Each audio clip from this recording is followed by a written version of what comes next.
Okay, is that clear? Any problems here? No? Okay, so after you know how to, after you have ideas about what to write, now we have to figure out who to take these actions and these solutions. Okay, can you look at the clause with me from clause 33? It says that propose the establishment of the UN High Commission on Energy again. What to do? Can someone answer me? What to do? Okay, I'll do myself. To establish a new body. And who is to do this? This is to build a new body under the UN. So this will certainly be the UN to do this clause. Okay? And when it comes to the clause 2, authorize the UN international blah blah blah and blah blah blah to set branches in each country. In this clause, it mentioned that the delegate of Germany wishes that set branches in each country is to be finished. But who is to set branches? It is UNIBF and OECD. So, in this clause, UNIBF and OECD are expected to set branches or offices in each country. Okay? So, in clause 3, strongly urges the all member states focus on the international issue. What is to do? To focus on the issue, and who to do this is all the member states. Any questions here? Okay, so that's to summary all the things as mentioned. So when we are writing clauses, there are 3 parts of body that we are usually written to do something. The first one is the UN, of course, because this is a UN document. So we will usually distribute some missions to the UN. And the second one is international organizations. And we can simply label these organizations in 2 ways. The first one is whether this organization is under UN or not under UN. The difference between these 2 is based on whether the UN will support this organization and give assistance to this organization. If not, we have to write a clause that authorizes this organization. For example, Amnesty International. It is not under the UN. So, when we want this organization to do something, UN will not provide any assistance to this organization. Only when we write a clause that authorizes the Amnesty International to do blah blah blah. And then UN has its responsibility to provide personnel, provide resources, and provide money to this organization. Is that clear? Okay, thank you. And another one to label this organization is whether it's governmental organization or non-governmental organizations. Okay, it is just based on whether this is joined by governments or non-government body. For example, Taiwan government may not join governmental organizations, but maybe we can send some delegate to non-governmental organizations. That is the simple difference between these 2. Okay?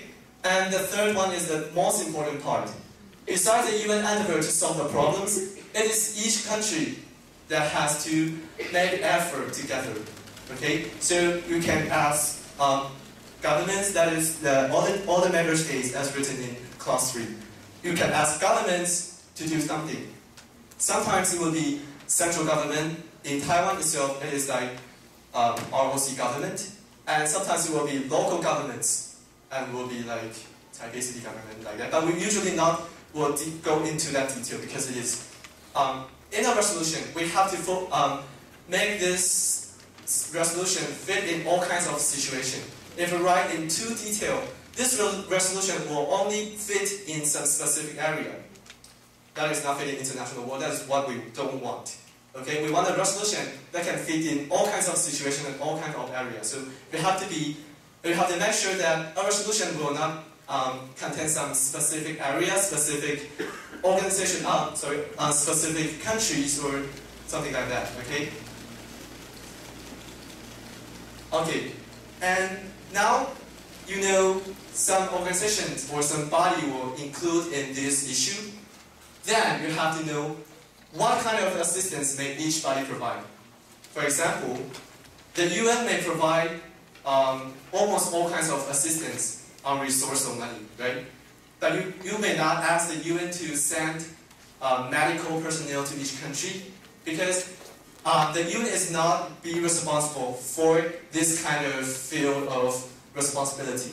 When we want to add some professional assistance, we will go in detail. For example, the World Health Organization, it can help send personnel and like what else? Food, International World Agriculture, WF like that. It will provide some technique on agriculture.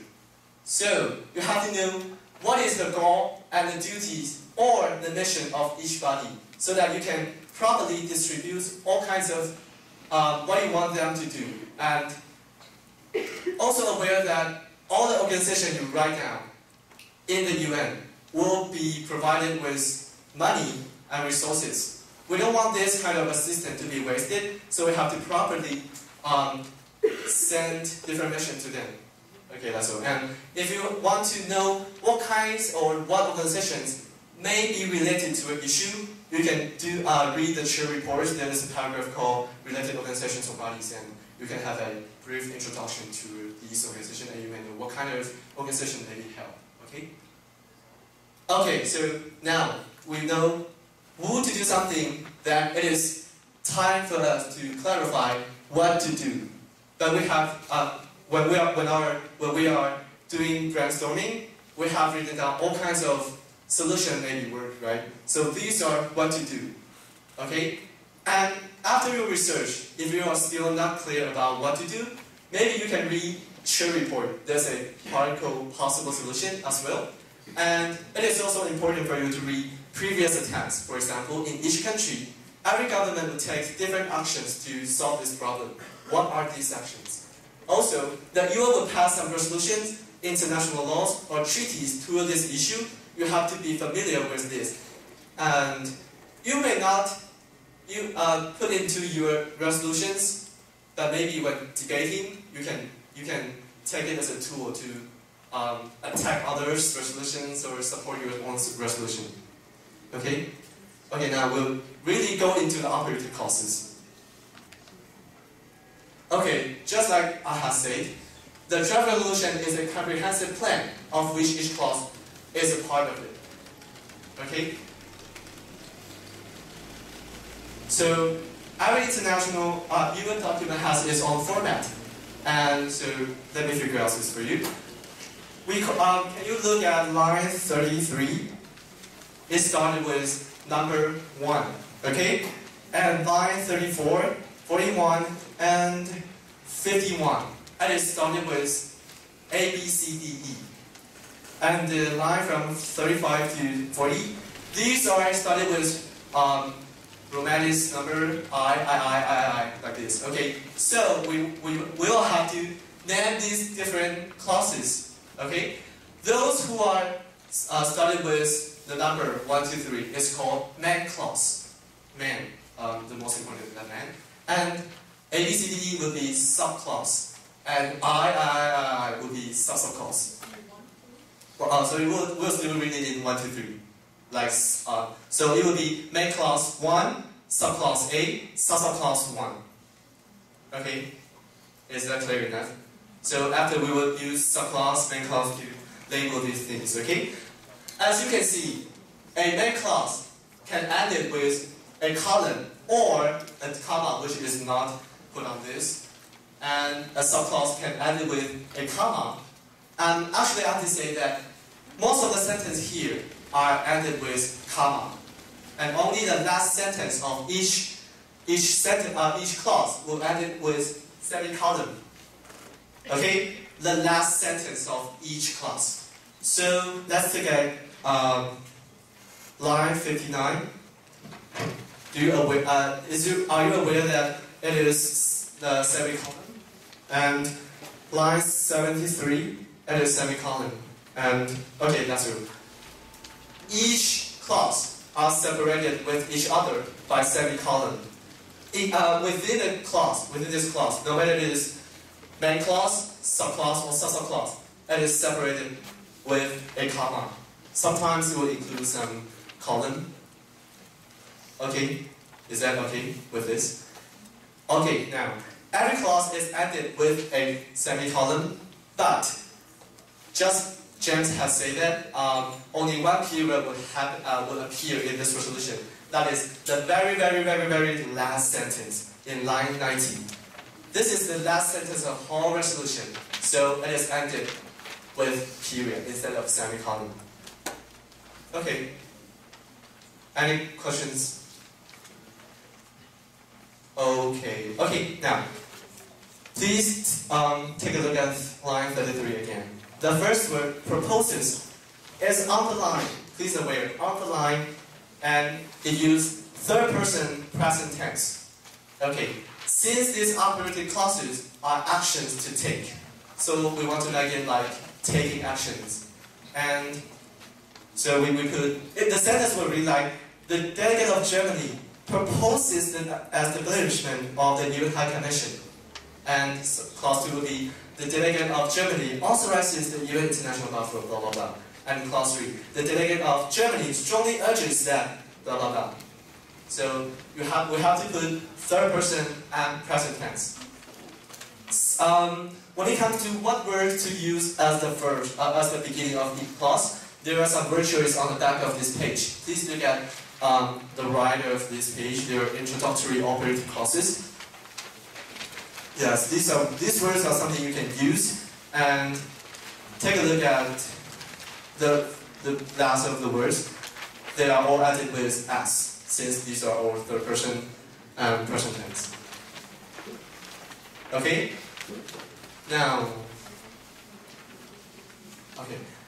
Please be aware that in line 1, column 1, word 8, the condemns. This word can only use in Security Council. Okay? Human Rights and ECOSOC is not allowed to use these words. Is that clear? So please be aware. Okay. Security Council is actually the only body of the United Nations that can order the countries or the organizations to really take action. Okay, and the other bodies, no matter whether it is ECOSOC or human rights or wealth or health, they can only recommend. Okay, they can only suggest, but they can really do nothing. So whether the other countries will comply or not depend on their conscience. Okay, so that's why condemns is only used in Security Council. And besides, it's a really very strong word to use, so it should be only used in the Security Council. Thank you, Teacher Mei. Okay, during the demo, we have seen a part called resolution submission, right? And it is submitted by the main submitter. If you are really intend to be the main submitter, here are some suggestions for you. Okay? There are so many delegates there. Who is going to be outstanding and to lead the group to make out a merge resolution, to let the resolution discuss? It requires some part of really hard working. Okay? First of all, you have to draft out an outstanding as well as comprehensive resolution. You have to think, you have to take almost all kinds of situation into your resolution's consideration, so that you can draft out a resolution that may be fit in all kinds of situation in the world. So it is what you need, and if you are more close to that situation, more close to a comprehensive resolution, it is more likely for you to be the main submitter. Okay? And a main submitter's mission is to, as I said, to work out a merge resolution and of course to make it pass by the conference. So the main submitters should be very familiar with the procedure and share language. Okay? There is also a procedure called lobby, right? During lobbying, main submitters should gather his or her allies that has same opinion or same side. They want to drive out a kind of core, they want to have a core idea in their resolution. So the main submitter should share clauses with allies so that they can adopt all kinds of consideration, all kinds of situation, all kinds of opinion in this resolution as much as possible. And of course, when we want to make this resolution passed, those abstain is the most important because they may vote for, against, or abstain. But we need as more for as possible so that it can pass. Now, it is time to that you work, not to that those abstain people hear something bad about this resolution. So you have to try to organize your allies to give supporting to support this resolution by giving a supporting speech or by raising points of friendly information, so that they will feel like, oh, this resolution is so good, right? But if you don't help them to give speech, something unfriendly would happen. Some delegates will try to attack your resolution so often, and they will think that, wow, this resolution is just like the delegate has said, so big and so not comprehensive, and they will vote against or even abstain. So that your hard working will be wasted and there will be no outcome. So you have to really try. You have to try all you can to do. Okay, after your research, there will be some common solutions, like sending personnel to where, do something to transform blah, blah, blah, and to give assistance, to give money to those countries, sending some ambassador to the country. What we need in the modern nation, maybe some special or practical ideas. So you have to really do the brainstorming and to know what to do. Okay, then I have to do some compliment for amendment part. First of all, I really not encourage all the delegates to do the amendment like striking clause 1, striking the whole clause. It is really not friendly, and it just shows that the delegate is not preparing himself well, and he doesn't know which part of the clause is really bounds. Okay? Sometimes when we send amendment, it is when you don't like the original clauses, because there are some grammatical errors or some problem with word choices, or the position is too not fit in all kinds of situations. You want to make this clause to be good enough. So you send an amendment to the chair and you do amendment. Okay? Amendment is not a measure you take to attack your opponent. It is trying to help this resolution and the UN to approach a better tomorrow. So please don't take it as a fierce measure. Okay, it's time for your assignment.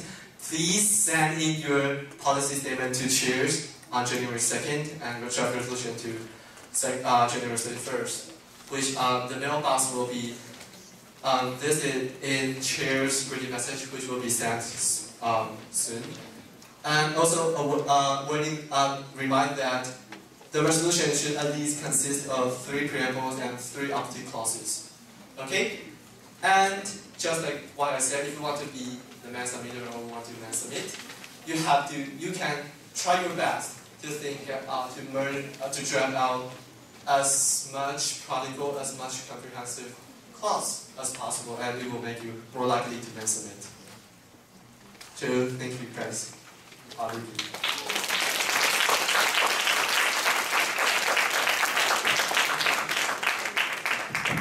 Okay, so we call the different versions. We give different names to the different kinds of resolutions.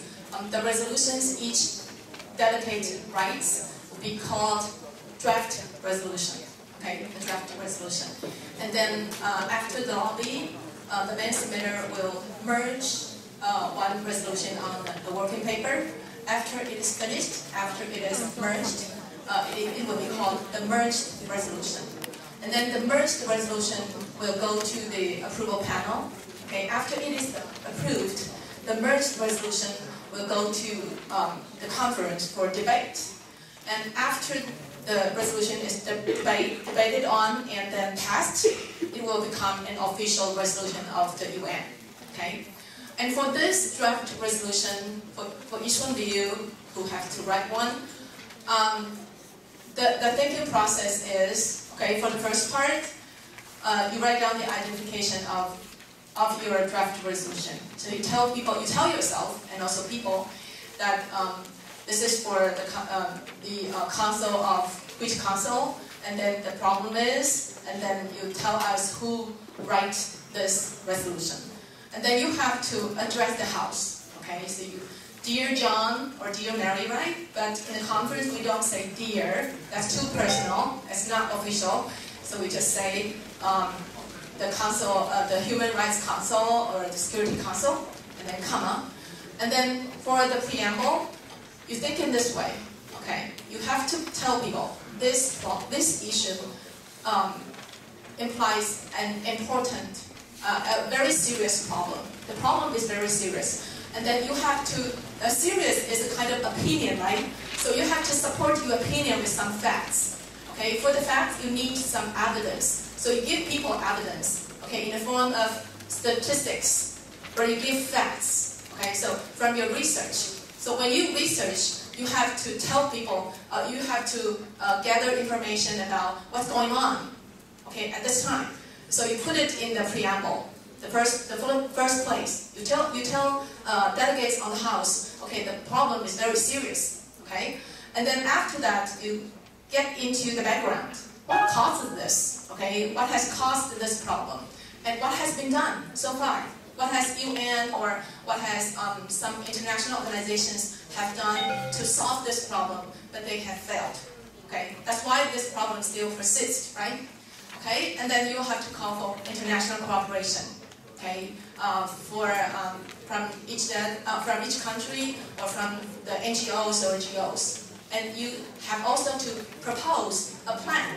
Okay, to tackle each of the problems that you have found, right? So each of the operative clauses, excuse me, student officers, I'm talking. Thank you. Okay, so your operative clauses is actually a plan to tackle each of the problems that you have found throughout your research. And actually, when you do your research, you will also find some solutions that have been proposed, and then you have to think from the position of your country. Okay, what action would be appropriate for my country to take? Okay, so you have to think. That's the important part of brainstorming or thinking process. Okay, any questions so far for this important assignment? We want to make sure that you know how to write it, and you know, except that we cannot do the research for you, but the chairs have been working very hard on their research report. Okay, and the research reports are now going through the 4th draft. So it will be going out next week. Okay, so you will receive the digital version of the chair reports, and I think they did a good job this time. But we are trying our best to perfect it. Try to proofread as many times as we can before they go out. So do read their chair report, because they have spent so much time on it, and also our advisors. We have one advisor for one issue, and each of the chairs are responsible for one issue. For example, Benson is responsible for the problem in the South China Sea, and who else? Okay. Oh, okay. Yue here is responsible for the HIV. Oh, that's Yi Zhuo. Okay. Okay, Yi Zhuo is responsible for the HIV/AIDS issue, and Yu Wei, Zheng Yuwei, okay, our chair of the Human Rights Council, is responsible for the political prisoners, right? Okay, and then Anthony is responsible for reforming the Security Council. Xie Chengyou is responsible for the violence against women. Okay, I missed someone, right?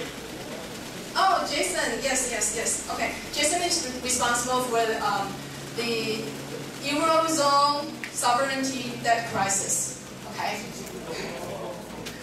So they have done their research since, I think it's September, right? Or October. Okay, so they have spent much of their time researching the issues and then try to write their chair report. So I recommend you read them, and probably you can give them some feedback, okay, after you read them. Or maybe you can forward them some questions too, okay? Any questions for this topic, for draft resolution? Okay, if you don't have any questions, I think we can have a short break for 10 minutes. So please come back at 10:50. Okay, we'll go with next assignment for a draft, for a policy statement and opening speech. Okay, a 10 minutes break.